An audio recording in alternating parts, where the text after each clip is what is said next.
تکبیر نعرہ تکبیر نعرہ تکبیر انج کام نہیں چلنا میرے ویر نعرہ تکبیر نعرہ رسالت نعرہ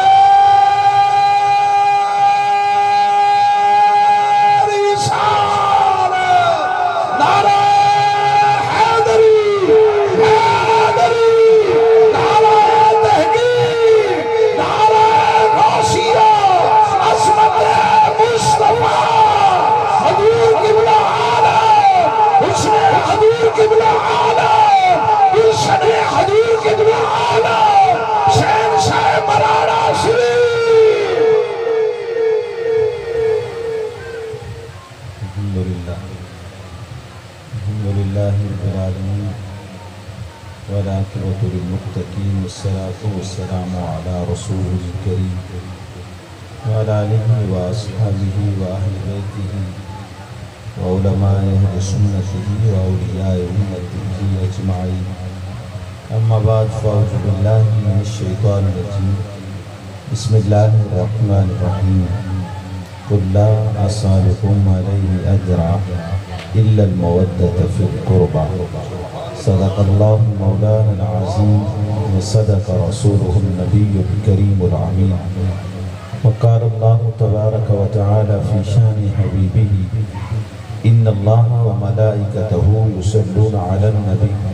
يا أيها الذين آمنوا صلوا عليه وسلموا تسليما اب آپ محبت سے درود شریف پڑھیں گے ہم اس عقیدے سے درود شریف پڑھیں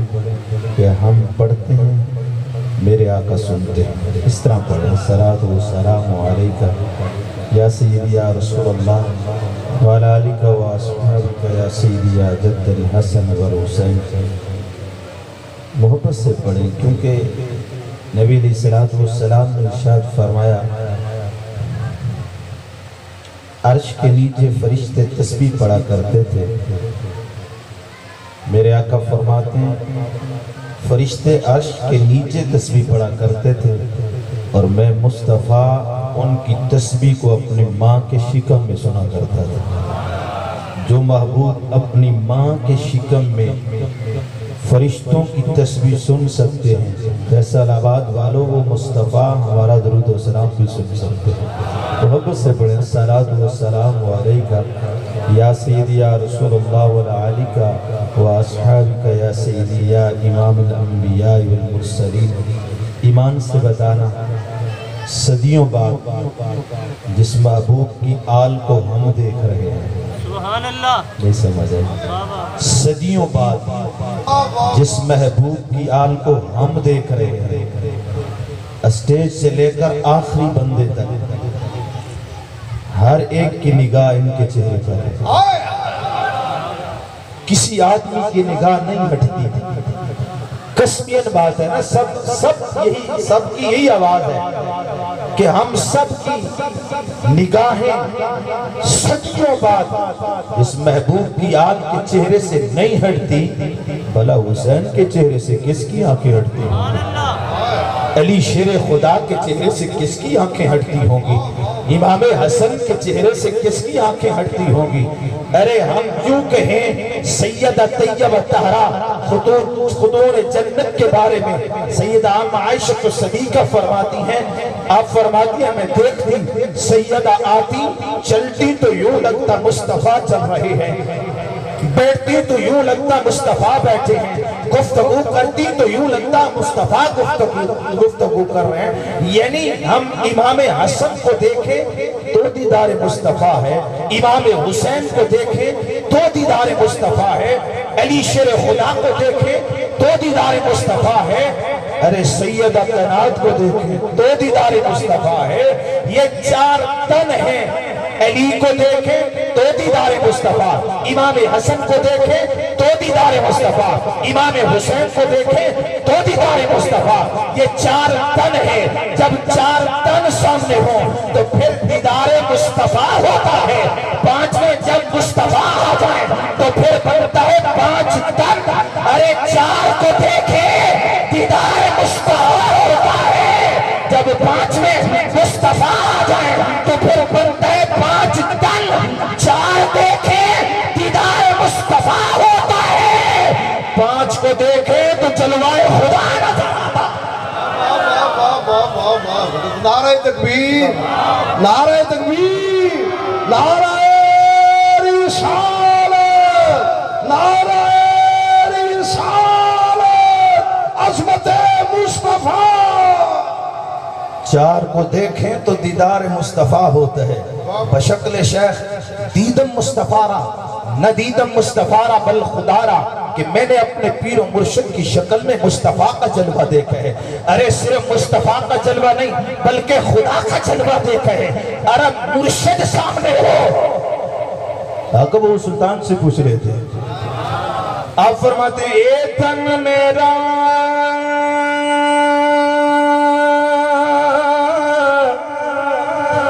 چشمہ ہووے میں مرشد دیکھنا رجا ہو دونوں دے مجھے لکھ لکھ چشمہ ایک کھولا ایک کجا ہو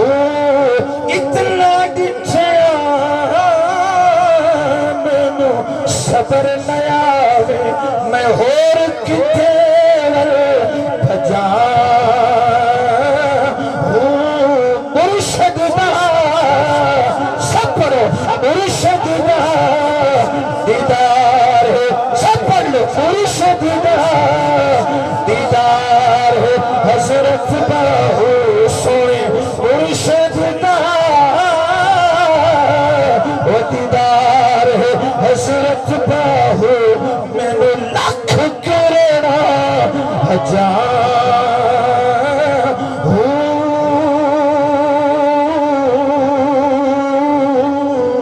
اگر مرشد کا دیدار لکھ کروڑ حج ہے تو علی کا دیدار، واہ واہ واہ، امام حسن کا دیدار، امام حسین کا دیدار۔ یہی بات ہے کہ آج ہم پیار کرتے ہیں، اہل بیت سے محبت کرتے ہیں، کیوں کرتے ہیں؟ قرآن نے ہمیں یہ فیصلہ دیا ہے، رب کا فرمان ہے، محبوب کل اے محبوب آپ فرما دیں لا اسألکم علیہ اجرا، میں تم سے کسی قسم کا اجر طلب نہیں کرتا، الا المودت فی القربہ، مگر میرے قربہ سے پیار کر لو، مودت کر لو۔ اب اس آیت کا چونکہ وقت نہیں ہے، نہ تفصیل کی طرف نہیں جاتا، اس آیت کا شان نزول کیا ہے؟ صحابہ اکرام حاضر ہوئے، کہنے لگے یا رسول اللہ کون ہستیاں ہیں، کون نفوس قدسیہ ہیں، کون ایسی ہستیاں ہیں جن کی مودت ہم پر واجب ہو گئی، واجبت علینا مودتہم، حضور کون سی ایسی پاک ہستیاں ہیں جن کی مودت ہم پر واجب ہو گئی؟ پوچھنے والے صحابہ ہیں، بتانے والے مصطفیٰ ہیں، فرمان خدا کا ہے، رب کا حکم ہے، اے مصطفیٰ آپ اپنی زبان سے ان اپنے امتیوں کو بتا دو کون ہے وہ جن کی مودت ہم پر لازم ہو گئی ہے۔ جب صحابہ پوچھ رہے ہیں، خدا فرما رہا ہے، میرے مصطفیٰ اپنی زبان سے ارشاد فرماتے ہیں، صحابہ پوچھ رہے ہیں، فرمایا اے صحابہ سن لو، کون ہیں وہ نفوس قدسیہ جن کی مودت رب نے واجب کر دی ہے؟ کالا علی، ایڈی ڈھلی سبحان اللہ، حضور فرماتے ہیں کالا علی بفاطمہ وابناہما، فرمایا جن کی مودت تم پر لازم ہے وہ علی ہیں، علی ہیں۔ میں ابھی کہہ رہا ہوں کہ علی کا تو ذکر ہی عبادت ہو، آپ بول ہی نہیں رہے۔ کالا علی ارے ابو بکر دیکھے علی کا چہرہ، سید عائشہ پوچھے کہ ابا جان آپ علی کے چہرے کو کیوں دیکھتے ہیں؟ علی کے چہرے پہ آنکھیں ٹک ٹک لگا کر آنکھیں کیوں لگا کے بیٹھے ہوتے ہیں؟ تو حضرت ابو بکر صدیق فرماتے ہیں اے میری بیٹی، میرے مصطفیٰ سے سے سنا ہے النصر لا وجہ علی عبادت، کیونکہ علی کا چہرہ دیکھنا عبادت ہوا کرتا ہے۔ اور عثمان غنی فرماتے ہیں ادھر چہرے کا ذکر ہے، اور آپ ایک دن علی پاک کو دیکھ رہے تھے، ایک مرتبہ دیکھا، دوسری مرتبہ دیکھا، تیسری مرتبہ دیکھا، حضرت علی پاک نے خود ہی پوچھ لے مالک یا عثمان، عثمان خیر ہے، آج آپ میری طرف دیکھ رہے ہیں؟ فرمایا ہاں، ادھر ابو بکر والی جو حدیث ہے نا اس میں فرمایا علی کا چہرہ دیکھنا عبادت ہے، اور یہاں میں نے جو حضور سے سنا ہے فرمایا اگر کوئی چہرہ نہ بھی دیکھ سکے النظر الی علی، یہاں وجہ چہرے کا ذکر نہیں ہے، اگر کوئی چہرہ نہ بھی دیکھ سکے النظر الی علی، بس علی کو جاتا ہوا دیکھ لے، یہ بھی عبادت ہوا کرتا ہے۔ اور پھر فرمایا کہ اگر کوئی نہ چہرہ دیکھ سکے نہ علی کی طرف دیکھ سکے پھر وہ کیا کرے؟ فیصل آباد والو، سدھو پور والو، ہم مسکین تو رہ گئے تھے نا، نہ چہرہ دیکھا نہ علی کو جاتے ہوئے دیکھا، تو میرے لجپالا کو فرماتے ہیں پھر تم کیا کر لینا، فذکر علی عبادت، تم علی کا ذکر کر لینا، تمہارے لیے یہ عبادت ہے۔ تو میرے مصطفیٰ فرماتے ہیں جن نفوس قدسیہ کے بارے میں اللہ فرماتا ہے کہ ان کی مودت واجب ہے، کان علی و فاطمہ و ابناہما، فرمایا جو ان سے محبت کرتا ہے، علی سے پیار کرتا ہے، سیدہ کائنات سے پیار کرتا ہے، ان کے دونوں شہزادوں سے پیار کرتا ہے، پھر ہوتا کیا ہے؟ حضور فرماتے ہیں چونکہ میں ان سے راضی ہوں، کیونکہ میں ان سے خوش ہوں، جو ان کو راضی کرتا ہے مجھ محمد کو بھی راضی کر لیا، خدا کو بھی راضی کر لیا۔ تو اس لیے میرے بھائیوں، ایک دن نبی علیہ السلام نے حسنین کریمین کو پکڑا، شہزادوں کو پکڑا، اور پھر حضور فرماتے ہیں من احبنی، جو مجھ سے پیار کرتا ہے، سبحان اللہ، وَأَحَبَّ هَذَيْنِ، اور جو ان دونوں سے پیار کرتا ہے، وَأُمَّهُمَا، جو ان کی ماں سے محبت کرتا ہے، وَأَبَاهُمَا، اور جو ان کے ابا یعنی باپ سے پیار کرتا ہے۔ حضور فرماتے ہیں جو مجھ سے پیار کرتا ہے، ان شہزادوں سے پیار کرتا ہے، ان کی ماں سے پیار کرتا ہے، ان کے باپ سے پیار کرتا ہے، پتہ ہے اس کا مقام کیا ہے؟ کانا مائیا درجاتی فی یوم القیامت، فرمایا اس کو درجہ کیا ملے گا، کیا مقام ملے گا؟ قیامت کا دن ہوگا، وہ کہیں عام درجے میں نہیں کھڑا ہوگا، وہ ادھر ہی کھڑا ہوگا جدھر مصطفیٰ کھڑے ہوگے، جنت میں وہ میرے ساتھ کھڑا ہوگا۔ تو میرے بھائیوں، حضور کی آل سے پیار کرنا یہ تو خود مصطفیٰ نے کر کے بتایا، کیسا پیار کیا ہے میرے آقا، وَيَشُمَّهُمَا وَيَشُمَّهُمَا، حضور حسنین کریمین کو چومتے بھی ہیں، اپنے سینے پر لٹاتے بھی ہیں اور سونگتے بھی ہیں، چومتے بھی ہیں سونگتے بھی ہیں۔ پورا مجمع بیٹھا ہے، ایمانداری سے بتانا کبھی آپ نے اپنی اولاد کو سونگا ہے؟ چوما ہوگا، پیار آ گیا اولاد پر۔ ایک دیہاتی بیٹھا تھا، اس نے حضور کو عرض کیا حضور حسن بن علی کو چوم رہے تھے، بوسہ دے رہے تھے، سونگ۔ انہوں نے کہا جی میرے 10 بیٹے ہیں، میں نے آج تک کسی کو نہیں چوما۔ میرے مصطفیٰ فرمانے لگے اگر رب نے تیرے دل میں رحم نہیں رکھا تو میں کیا کروں؟ حضور چومتے بھی ہیں سونگتے بھی ہیں۔ مجمع والوں، پیار بچے پہ آ جائے تو چوم لیتے ہیں، سونگتے نہیں ہیں، لیکن میرے مصطفیٰ حسنین کریمین کو چومتے بھی ہیں سونگتے بھی ہیں۔ پوچھا گیا حضور یہ چومنا تو ہوا، یہ سونگنا کیسا؟ میرے مصطفیٰ فرماتے ہیں ان الحسن والحسین ہمارے فی الدنیا، فرمایا یہی دنیا میں میرے یہی دو پھول ہیں، وَيَشُمَّهُمَا وَيَشُمَّهُمَا، جن کو میں محمد چومتا بھی ہوں اور سونگا بھی کرتا ہوں۔ میرے مصطفیٰ کی ذات تو اتنی اعلیٰ ذات ہے، حضور تو جدھر سے گزر جائیں وہ راستے مہک اٹھتے ہیں۔ حضور کو کیا خوشبو کی ضرورت تھی، لیکن میرے مصطفیٰ چومتے بھی ہیں سونگھتے بھی ہیں۔ معلوم ہوا حضور سونگ کے یہ بتانا چاہتے ہیں جس محبوب کے شمام مبارک کو یہ معطر کرنے والی کوئی خوشبو ہے تو وہ حسنین کریمین کی خوشبو ہے۔ حضور چومتے بھی ہیں، حضور سونگھتے بھی ہیں۔ پتہ یہ چلا جن کو مصطفیٰ چومے بھی، مصطفیٰ سونگھے بھی، اور میرے آقا علیہ الصلوۃ والسلام مجدہ یہ سنا دیں 4 اور 5 سال کی عمر میں فرمایا ان الحسن والحسین سید شباب اہل جنہ۔ لوگوں سن لو، حسن و حسین جنتی جوانوں کے سردار ہیں۔ یہ قوم بھلا کیا دین سمجھے گی، کیسے دین پڑھے گی پڑھائے گی، جن کو ابھی اتنا ہی نہ پتہ چلا کہ امام علی مقام امام حسین کربلا میں صرف تخت کے لیے گئے تھے۔ 8 سال مولوی پڑھ کے بھی یہی کچھ پڑھا، یہی سمجھا، دین نے اسے یہی سمجھایا۔ نعوذ باللہ امام حسین کو باغی لکھنے والے ابھی 8 سال پڑھ کے مدرسوں میں انہیں یہی سمجھ آیا۔ ارے سنو، تخت سکندری پہ وہ تھوکتے نہیں ہیں۔ یا رسول اللہ جن کا بستر آپ کے کوچے میں لگا ہو، ارے غلاموں کے غلاموں کے غلاموں کے غلاموں کے غلاموں کے غلاموں کے غلام، ان کی یہ شان ہے وہ تخت سکندری پہ وہ نہیں تھوکتے جن کو مصطفیٰ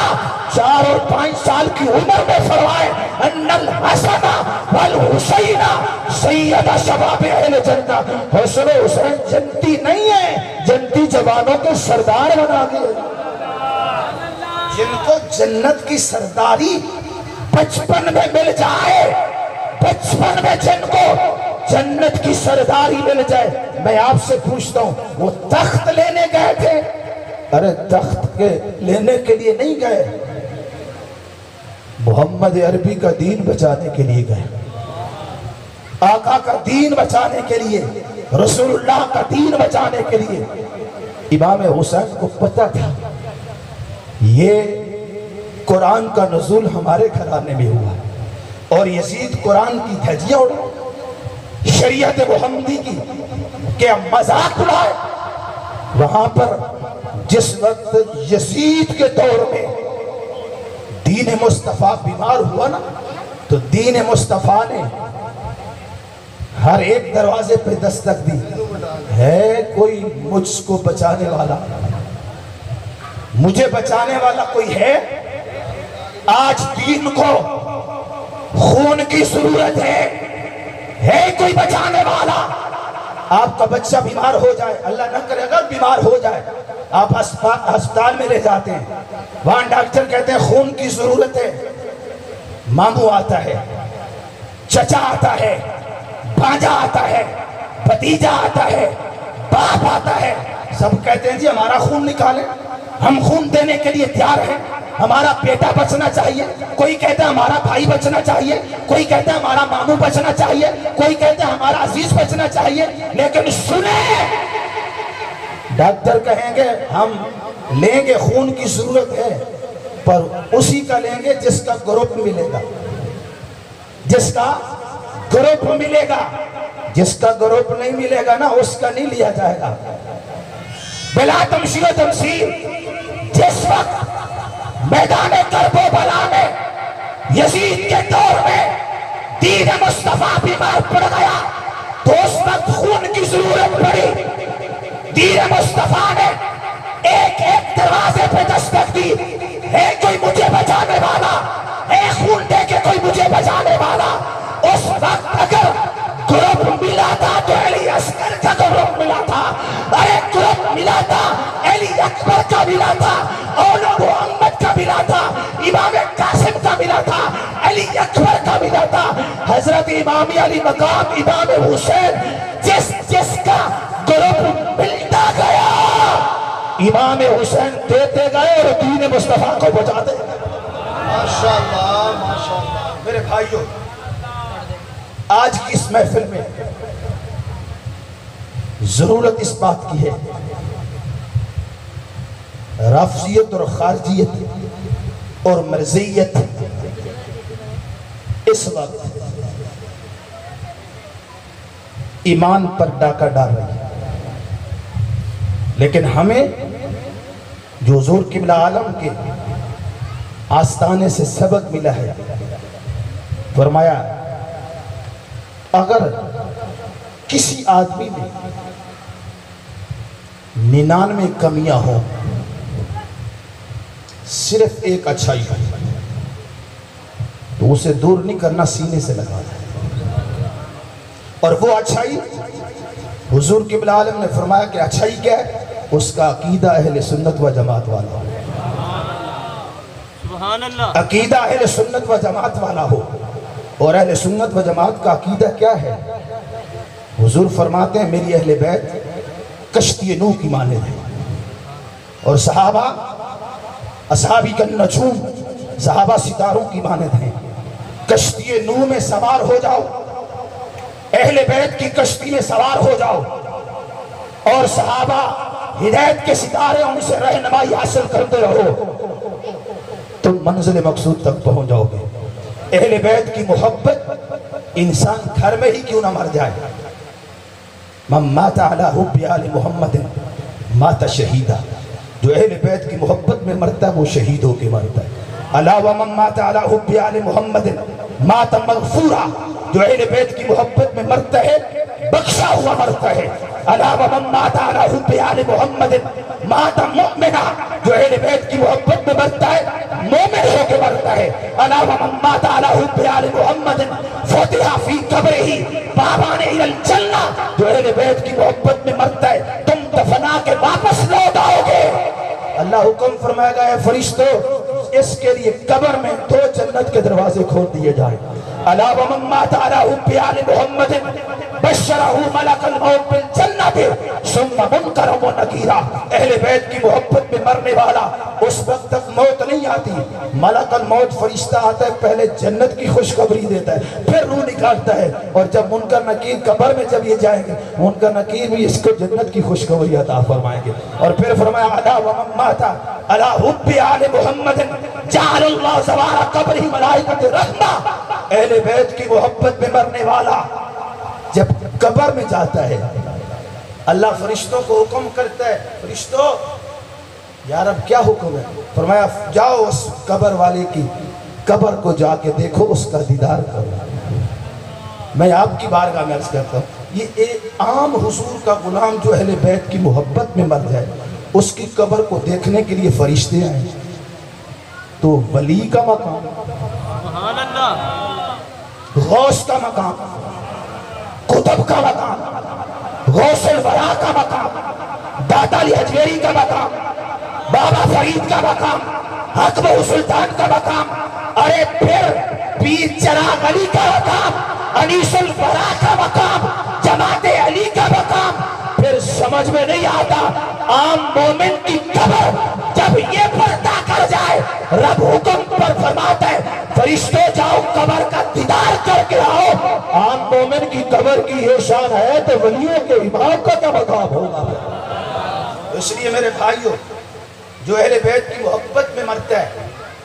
اس کے بہت مقام ہے ماشاءاللہ۔ اور اگر کوئی اہل بیت کے بغض میں مرے، حضور فرماتے ہیں ان رجلا صاعد الرکن مقام ابراہیم، فرمایا اگر کوئی شخص حجر اسود کے سامنے ہو، مقام ابراہیم کے سامنے ہو، خانہ کعبہ ہو، اللہ کا گھر ہو، خانہ کعبہ ہو، رکن اسود حجر اسود ہو، مقام ابراہیم ہو، ثم صلی ثم صام، پھر وہاں کھڑے ہو کے نمازیں بھی پڑھے، روزے بھی رکھے، ثم مات وہو مقبل اہل بیت محمد صلی اللہ علیہ وسلم دخل النار، فرمایا اگر کوئی بندہ خانہ کعبہ میں کھڑا ہو، رکن کے سامنے کھڑا ہو، مقام ابراہیم کے سامنے کھڑا ہو، ارے اللہ کا گھر ہو، نماز پڑھے، روزہ رکھے، لیکن پھر مر جائے کس حال میں؟ بغض اہل بیت میں مر جائے، اس کی نماز اس کے منہ پہ ماری جائے گی، اس کا روزہ اس کے منہ پہ مارا جائے گا، نہ کوئی نماز قبول ہے نہ کوئی روزہ قبول ہے۔ اگر بغض اہل بیت میں مر گیا داخل النار، وہ دوزخ میں جائے گا، کیونکہ دوزخ اس لیے اس کو دوزخ میں ڈالا جائے گا